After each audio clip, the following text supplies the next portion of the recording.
నీలగిరి అడవి ఒకప్పుడు పక్షుల కిలకిల రావాలతో, జంతువుల కేరింతలతో కలకలలాడేది. కానీ ఒక్క రాత్రిలో అంతా మారిపోయింది. ఆకాశం నుండి రక్తం రంగులో ఉన్న ఒక ఉల్కపడి అందులో నుండి పంచముఖుడు అనే 5 తలల మాయా సింహం ఉద్భవించింది. వాడు అడుగు పెట్టగానే పచ్చని అడవి మాడి మసి కావడం మొదలైంది.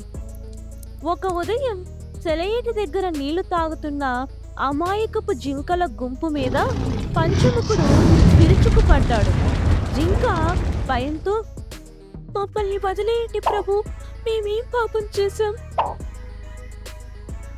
అగ్నితలతో నవ్వుతూ, నా ఆకలికి పాప పుణ్యాలతో పని లేదు. నా 5 తలలకు 5 రకాల రుచులు కావాలి. వాడు తన అగ్నితలతో నోటి నుండి మంటలు కక్కి పారిపోతున్న జింకలను సజీవ దహనం చేశాడు. అంతటితో ఆగక అడ్డు వచ్చిన ఒక భారీ ఏనుగును తన భూకంప తలతో నేలను అదిలించి నేలమాలిగలోకి తొక్కేశాడు. అడవిలో ఎక్కడ చూసినా జంతువుల ఆర్తనాదాలు, రక్తపు మరకలే కనిపిస్తున్నాయి. ఈ దారుణాలను చూసి తట్టుకోలేకపోయాడు విక్రమ్. వాడు తన 4 మిత్రులను వేగ, భీమ్, జ్ఞాని మరియు ధర్మను పిలిచాడు. చూస్తున్నారా, మన తోటి జంతువుల రక్తం సెలయేరులా పారుతుంది. ఆ పంచముఖుడు మృగరాజు కాదు, వాడు ఒక మృత్యుదేవత. మనం ఇలాగే దాక్కుంటే రేపు మన వంతు వస్తుంది. నిజమే విక్రమ్, వాడు నిన్న రాత్రి ఒక ముసలి కోతిని కూడా వదలకుండా తన చీకటి మాయతో ఊపిరి ఆడకుండా చేసి చంపేశాడు. వాడికి జాలి అంటే తెలియదు. కోపంతో ఊగిపోతూ, చాలు, ఇంక మాటలు వద్దు. నా పంజాలు వాడి రక్తం కోసం దాహంతో ఉన్నాయి. పదండి యుద్ధానికి. 5 పులులు పంచముఖుడిని అడవి మధ్యలో ఉన్న మృత్యు మైదానంలో అడ్డుకున్నారు. చుట్టూ చనిపోయిన జంతువుల అస్థిపంజరాలు పడి ఉన్నాయి. నా అల్పాహారం కోసం 5 పులులు స్వయంగా వచ్చాయన్నమాట. నా నీటి తలతో మిమ్మల్ని ముంచేస్తాను.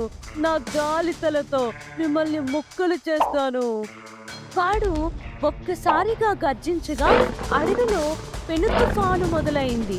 చెట్లు మూలాల నుండి ఓడిపోయి పులుల మీద పడసాగాయి. విక్రమ్, వాడు ప్రకృతి శక్తులను వాడుతున్నాడు. మనం విడిపోవాలి. వేగా, నువ్వు వాడి దృష్టిని మళ్లించు. భీమ్, ఆ పడుతున్న చెట్లను అడ్డుకో. భీమ్ తన అపారమైన బలంతో పడుతున్న చెట్లను పక్కకు నెట్టేసి దారి చేశాడు. యుద్ధం పతాక స్థాయికి చేరుకుంది. పంచముఖుడు తన 5 తలల శక్తినంతటినీ ఒకేసారి ప్రయోగించబోయాడు. అప్పుడు విక్రమ్ ఒక సాహసోపేతమైన నిర్ణయం తీసుకున్నాడు.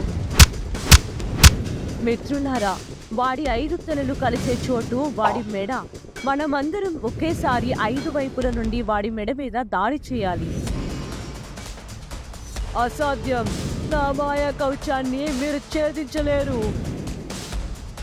నీ మాయ కంటే మా ఐకమత్యం గొప్పది. 5 పులులు గాలిలోకి ఎగిరి పంచముఖుడి 5 తలల మీద ఒకేసారి తమ వాడైన పంజాలతో దాడి చేశారు. ఆ దెబ్బకు పంచముఖుడి మాయా కవచం పటాపంచులైంది. వాడి 5 తలలు ఒకదానితో ఒకటి ఢీకొట్టుకొని మంటల్లో కాలిపోయాయి.